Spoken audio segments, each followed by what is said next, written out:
The Lord's excellent speech was difficult to comprehend because of its momentous import and the most profound significance. The sages heard it with wide open ears and pondered it as well, but although hearing, they could not understand what he intended to do. So, Hare Krishna. So, प्रसंग इस तरह से है कि जय और विजय उन्होंने कुमारों को रोका है। 4 कुमार हैं जो वैकुंठ में प्रवेश करना चाहते थे, उन्हें रोक दिया। तो चारों कुमार क्रोधित हो गए हैं और अब जय विजय पर अपना क्रोध व्यक्त किया है उन्होंने कि आप लोग वैकुंठ में रहने लायक नहीं है, आप लोग वैकुंठ में रहने लायक नहीं है, सो आप यहाँ मत रहो। और इस तरह से वो जय विजय घबरा गए। तुरंत भगवान वैकुंठ के स्वामी भगवान नारायण वहां आए और इन चारों कुमारों को अपने वचनों से संतुष्ट कर रहे हैं। और अंत में भगवान बोलते हैं, These servants of mine have transgressed against you. So ये जो मेरे सेवक हैं, मेरे दास हैं, इन्होंने व्यतिक्रम किया है, अपनी मर्यादा लांघकर आपको रोकने का प्रयास किया है, आपको क्रोधित किया है। So I shall deem it a favor done to me if you order that, although reaping the fruit of their transgression, they may return to my presence soon.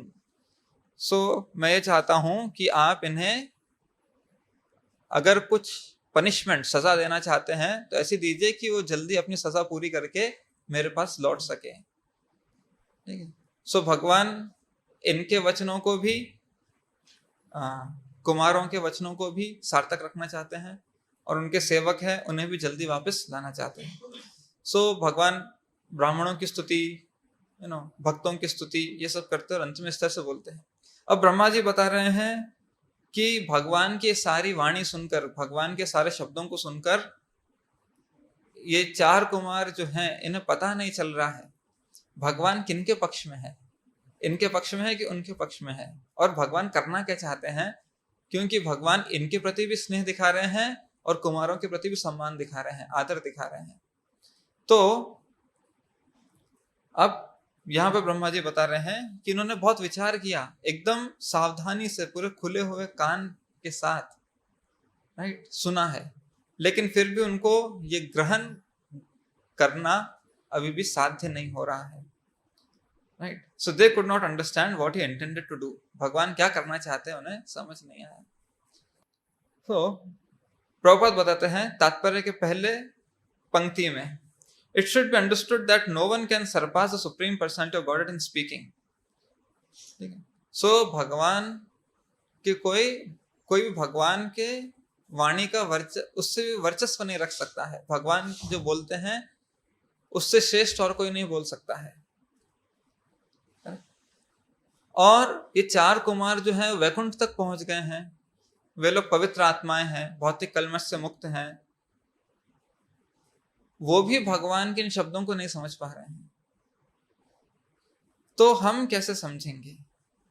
हमारी परिस्थिति तो अभी भी काम, क्रोध, लोभ, नरक के 3 द्वार है, उसमें हमारे 2 ही कदम होते हैं, लेकिन इन तीनों द्वारों में 1-1 कदम रखा होता है। ऐसी हमारी भौतिक बंधन में अवस्था होती है। भगवान बोलते हैं इन तीनों द्वारों से मुक्त हो जाओ। हम एक साथ तीनों द्वारों में खड़े होते हैं हर क्षण। बद्ध जीव के ये क्या कहते हैं, एक लक्षण है, अनिवार्य लक्षण है बद्ध जीव का, कि हम काम, क्रोध, लोभ जो है ये तीनों में हमेशा ग्रस्त रहते हैं। सो अगर कुमार जैसे इतने उत्तम पर्सनालिटीज, व्यक्तित्व, वो भगवान की वाणी नहीं समझ पा रहे हैं, तो फिर हमारे लिए कैसे संभव है? हमारे लिए कैसे संभव है? सो हमारे लिए संभव है क्योंकि भगवान की वाणी और हमारे कानों के बीच गुरु परंपरा है, प्रामाणिक गुरु हैं जो भगवान के शब्दों को हमारे अनुकूल बनाकर हमें प्रस्तुत करते हैं। इसलिए हमारे लिए भगवान के शब्दों को सुन पाना, समझ पाना एकदम सरल हो जाता है। इतने में भी ठीक है, हम कई बार सुनते हैं भक्तों को बोलते हुए, प्रभु हमने भगवत गीता पढ़ी है लेकिन अभी भी समझ नहीं आई। डायरेक्ट भगवान से सुनेंगे तो वो हमारे बस की चीज है ही नहीं। अर्जुन, भगवान ने क्या बोला है 4थे अध्याय में, अर्जुन तुम मेरे भक्त हो, मेरे सखा हो, तुम समझ सकते हो, है कि नहीं? मेरे भक्त हो, सखा हो, तुम समझ सकते हो। लेकिन जो भगवान का भक्त और सखा नहीं हो, कैसे समझ पाएगा? सो प्रभुपाद उन वचनों को भगवान के इस तरह से प्रस्तुत करते हैं कि हम समझ सके, फिर भी हम नहीं समझ पाते हैं। ऐसा अनुभव सबका हुआ होगा, एटलीस्ट जो first time second time Bhagavad Gita पढ़ते हैं, ऐसा अनुभव तो पक्का ही हुआ होगा कि अभी भी फिर कभी हम किसी क्लास में प्रभुपाद के लेक्चर में सुनते हैं या किसी और डिवोटी के साथ चर्चा करते हैं, ओहो इसका ये अर्थ है, तब समझ में आता है। तो ऐसा क्यों है? ऐसा क्यों है? क्योंकि हम पूरी तरह से अभी भी कलमश से मुक्त नहीं है। भगवान की वाणी, अभी ये 4 कुमार भगवान की वाणी सुन रहे हैं, अगर भगवान की कृपा होगी तुरंत ही उसे समझ जाएंगे। भगवान की वाणी जो सुनते हैं उसका रहस्य भगवान की कृपा से ही उजागर होता है, हमारे प्रयास से नहीं होता है। सो हमारा श्रवणम ऐसा होना चाहिए, हमारा श्रवणम होना चाहिए भगवान की सेवा के लिए एक विनम्र भाव से, शिष्यस्ते हम शादिमाम त्वाम प्रपन्नम। जैसे अर्जुन ने अपने आप को भगवान के शरणागत किया कि मैं आपका शिष्य हूं, मैं आपकी शरण में आया हूं, अब मेरे लिए जो श्रेयस्कर है, जो श्रेष्ठ है, उत्तम है, आप मुझे वो बताइए। जब ये भावना होती है, हमें भगवान का सेवक बनना है, भगवान की वाणी का सेवक बनना है, भगवत गीता का सेवक बनना है, जब हम इनके दास बनेंगे तब इनकी कृपा आएगी। और इनकी कृपा होती है ददामी बुद्धि योगम तम ये न माम उपयांति ते। तब भगवान ने कृपा देते हैं कि अब मैं आपके हृदय में विराजमान हूं। 10वें अध्याय में भगवान बोलते हैं मैं सबके हृदय में विराजमान हूं और अपने इस कृपा से मैं उनके हृदय में अज्ञान रूपी अंधकार को मिटाने के लिए ज्ञान रूपी दीपक प्रज्वलित करता हूं,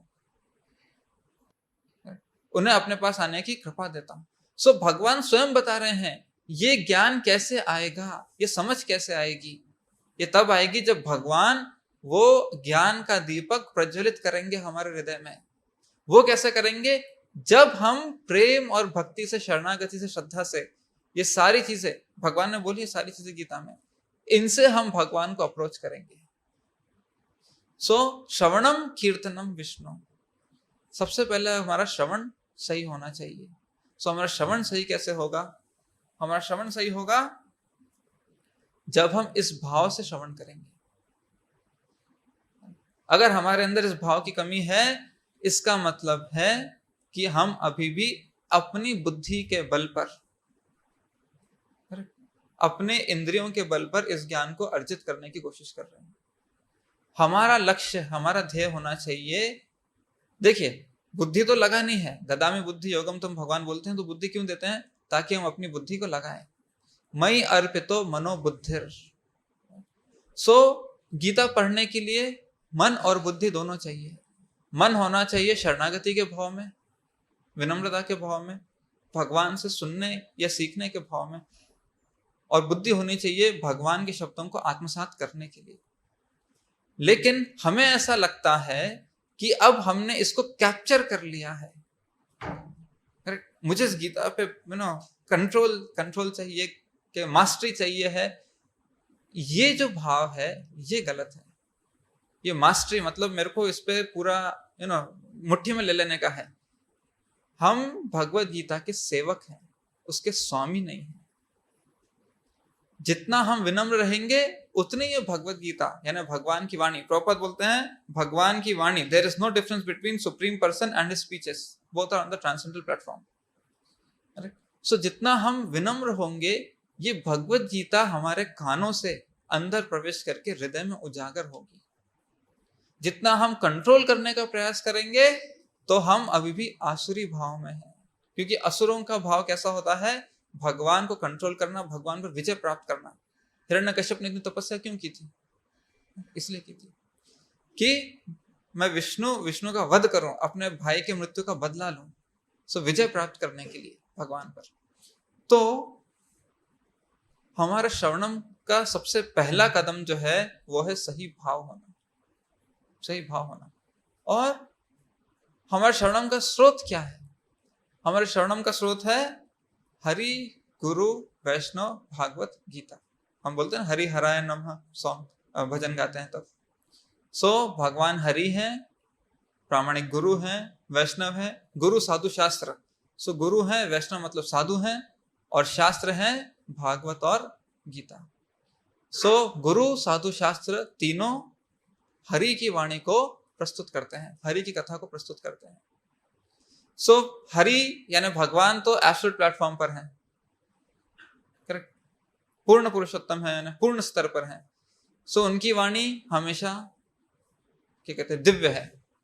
प्रामाणिक गुरु उनके प्रामाणिक प्रतिनिधि हैं, सो उनकी वाणी हमेशा दिव्य है। भागवत गीता, भागवतम और भगवत गीता भगवान की डायरेक्ट कथा है, कृष्ण कथा है, एक भगवान द्वारा बोली हुई कथा है, एक भगवान के विषय में महान संत महात्मा द्वारा बोली हुई कथाएं हैं, है ना। भागवतम में शुकदेव गोस्वामी, व्यासदेव, ब्रह्मा जी, नारद जी, सबके वचन है। सो हरि, गुरु, भागवत और गीता, कोई प्रॉब्लम नहीं है। वैष्णव बहुत श्रेणी के होते हैं, कनिष्ठ अधिकारी, मध्यम अधिकारी, उत्तम अधिकारी। हम किन से सुन रहे हैं और क्या सुन रहे हैं, ये बहुत मायने रखता है। रूप गोस्वामी के अनुसार अगर हम पढ़ेंगे उपदेशामृत में, सो जिन्होंने दीक्षा ली है वो भी वैष्णव है, जो माला करते हैं, भगवान का नाम जप करते हैं, वो भी वैष्णव है, जो भगवान के नाम का प्रचार करते हैं वो भी वैष्णव है, जो भगवान के इस संसार में रहते हुए भगवान के साथ पूर्ण रूप से क्या कहते हैं मतलब परायण हो चुके हैं, वो भी वैष्णव है, सभी वैष्णव हैं। लेकिन जब हम इस संसार में जो साधक हैं, जो साधना कर रहे हैं, उनसे सुनते हैं। श्रील प्रभुपाद प्रामाणिक गुरु हैं, शुद्ध भक्त हैं, उनके वचन एब्सोल्यूट हैं, परम है। लेकिन जब हम दूसरे भक्तों से सुनते हैं, हमें सावधानी रखनी चाहिए कि हम क्या सुन रहे हैं। और ये श्रवण जो हम कर रहे हैं, आदौ श्रद्धा तत साधु संगा भजन क्रिया। तो जब हम साधु संग करते हैं तो उसका परिणाम होना चाहिए भजन क्रिया। जब हम किसी साधु से वार्तालाप करते हैं, किसी और अन्य भक्त से वार्तालाप करते हैं, चर्चा करते हैं, तो उसका परिणाम क्या होता है कि हम हरि कथा कर रहे हैं, भजन कर रहे हैं, भगवान का कीर्तन कर रहे हैं, भगवान के विषय में सुन रहे हैं, भगवान के विषय में बोल रहे हैं। अगर ऐसा नहीं है तो वो प्रजल्प श्रेणी में आता है। दूसरा, अब भजन क्रिया हो रही है तो इसका मापदंड क्या है, इसका पैमाना क्या है कि भजन क्रिया सही सही हो रही है। आदो श्रद्धा तथा साधु संग भजन क्रिया, अनर्थ निवृत्ति होनी चाहिए, हमारे अनर्थ मिटने चाहिए, ये है भजन क्रिया का मापदंड। इसका अर्थ है हमारे जो कलमश हैं, काम क्रोध लोभ, जो नरक के 3 द्वार में हमारे 3 कदम रखे हैं, ये ढीले पड़ने चाहिए। अभी हमने बहुत पक्के रखे हैं, हमको ये सब चाहिए। दूसरा, श्रील प्रभुपाद के मिशन के लिए हमारी सेवा का उत्साह बढ़ना चाहिए, हमारी और लगन बढ़नी चाहिए, हमें और उत्साह आना चाहिए कि मैं और ध्यान से भगवत गीता भागवतम पढ़ूं, सुनूं और भगवान के इस तत्व को आत्मसात करूं। और उत्साह होना चाहिए कि मैं प्रभुपाद के मिशन के लिए कुछ कंट्रीब्यूट करूं।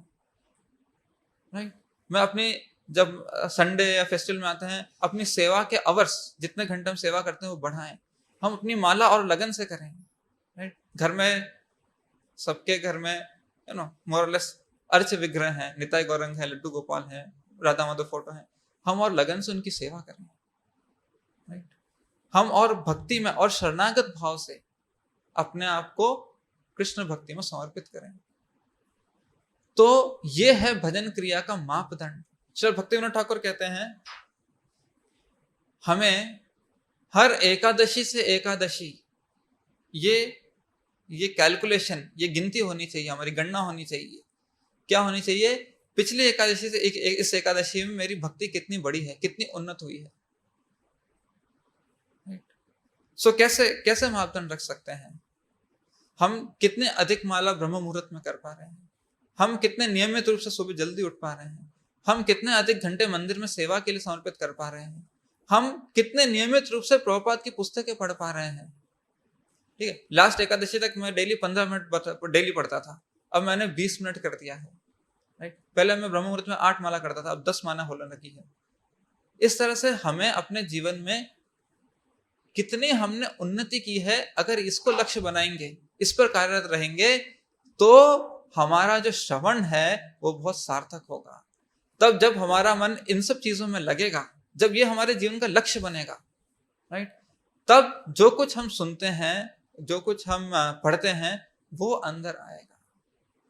जब नैमिषारण्य में, जब जल्दी खत्म करेंगे आज, जब नैमिषारण्य में सारे ऋषि मुनि सुन रहे थे, सूत गोस्वामी बोल रहे थे, शौनक आदि ऋषि सुन रहे थे, तो वहां पर एक शब्द आता है, प्रॉपर बताते, रैप्ट अटेंशन से सुना। रैप्ट अटेंशन मतलब एकदम एकाग्र चित्त से, सावधानी से, जैसे कुमार सुन रहे हैं अपने दोनों कान खोलकर, एकाग्रता से सुन रहे हैं, फिर भी उन्हें समझ नहीं आ रहा है, वो भगवान की इच्छा है, वो चाहे तो तुरंत उजागर कर दे रहस्य। तो रैप्ट अटेंशन, तो प्रभुपाद तात्पर्य में बताते हैं, एकाग्र चित्त से सुनने के लिए, रैप्ट अटेंशन सुनने के लिए मन का शुद्ध होना अनिवार्य है। अगर हमारा मन शुद्ध होगा तो हम सावधानी से, एकाग्रता से सुन सकते हैं, उसे आत्मसात कर सकते हैं। और मन को शुद्ध करने के लिए आहार, निद्रा, भय, मैथुन, ये चारों शुद्ध होने चाहिए। अगर हम शास्त्र के हिसाब से, प्रभुपाद के निर्देशों के हिसाब से इन सब का पालन करेंगे तो हमारा मन पवित्र होगा। मन पवित्र होगा तो हम एकाग्र चित्त से सुन सकते हैं। सो सेवन मुखे ही जिह्वादौ, हमारी सेवा प्रारंभ होनी चाहिए जिह्वा से, भगवान के नाम का कीर्तन करके, भगवान के प्रसाद को ग्रहण करके। और जब हमारा कीर्तन कब सार्थक होगा? प्रसाद तो सार्थक हो सकता है क्योंकि हम भगवान को अर्पण करेंगे। प्रभुपाद दायित्व लेते हैं, हम जो अर्पण करते हैं वो भगवान का प्रसाद होके ही आएगा और हम उसको लेंगे। प्रसाद लेने का भाव पहली सेवा है, किस भाव से लेते हैं। और दूसरा, अपनी जिह्वा का उपयोग जो कभी भी प्रजल्प के लिए नहीं होना चाहिए। हमारे जिह्वा का उपयोग कभी प्रजल्प के लिए नहीं होना चाहिए। प्रभुपाद बोलते हैं, अगर आप बोल रहे हैं, आप अपनी जिह्वा का उपयोग कर रहे हैं, या तो आध्यात्मिक उन्नति हो या भौतिक उन्नति हो।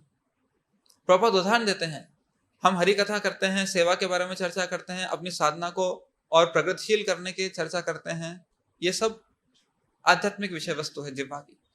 कोई व्यक्ति है, वो बिजनेस करता है, सो अपने बिजनेस को बढ़ाने के लिए वो बहुत सारे बोलचाल करता है, सो ये भौतिक उन्नति के लिए है। लेकिन जब हम इस तरह से बातें करते हैं, इस तरह से वार्तालाप करते हैं, ओ इसने ये कर दिया, उसने वो कर दिया, तुमको पता है ऐसा ऐसा हो गया, ये ना तो हमारी भौतिक उन्नति कराता है, ना ही आध्यात्मिक उन्नति कराता है। इसे कहते हैं प्रजल। ये सिर्फ मृत्यु को आमंत्रित करता है। अगर कोई भौतिक विषय वस्तु के बारे में बात कर रहा है, कोई अपने बिजनेस के बारे में बात कर रहा है, प्रोफेशन के बारे में बात कर रहा है, अपना प्रॉफिट बढ़ाने की बात कर रहा है, अगर कोई आध्यात्मिक वस्तु के बारे में बात कर रहा है, वो तुरंत इसे भगवान की सेवा में लगा सकता है। कोई भौतिक विषय के बारे में इस तरह के चीजों में बात कर रहा है, वो इसके फल को भगवान की सेवा में लगा सकता है। लेकिन अगर कोई प्रजल्प कर रहा है तो उसे भगवान की सेवा में कैसे लगाएगा? अगर कोई इधर से बैठ के उसकी बुराई कर रहा है, कोई अपनी तारीफ कर रहा है, इस मंदिर में मैंने सर्वप्रथम पूरी भागवतम कंप्लीट की है, आपने सर्वप्रथम भागवतम कंप्लीट की है, ये आपकी सेवा है, इसको आपने भगवान की सेवा में लगाया। ये जो प्रशंसा की है, खुद की स्तुति की है, इसको भगवान की सेवा में कैसे लगा सकते हैं? जब ऐसे वाणी को, ऐसे शब्दों को हम बोलकर या सुनकर भगवान की सेवा में नहीं लगा सकते, ये व्यर्थ है। अगर कोई बोले अभी मैं व्यापार करूंगा, इतना सारा प्रॉफिट कमाऊंगा, आप उस प्रॉफिट को भगवान की सेवा में लगा सकते हैं, अंत में वो भगवान की सेवा में जाएगा। अगर आप साधना के बारे में, सेवा के बारे में, कृष्ण कथा के बारे में चर्चा कर रहे हैं, आप भगवान की सेवा कर रहे हैं, लेकिन प्रजल्प को हम भगवान की सेवा में नहीं लगा सकते। इसलिए ये पूर्ण रूप से समय का बर्बादी है, अपव्यय है। अगर हमारा इस तरह से श्रवणम सही रहेगा, हमारा कीर्तनम, हमारी वाणी का उपयोग सही रहेगा, तब हम योग्य बनेंगे इस गीता को समझने के लिए, भगवान की वाणी को, भगवान का जो कहते हैं प्रोफाउंड एक्सप्लेनेशन है, प्रोफाउंड वर्ड्स हैं, इनको समझने के लिए, राइट। हम इसको विराम देंगे। ग्रंथ श्रीमद् भागवतम की जय, श्री प्रभुपाद की जय।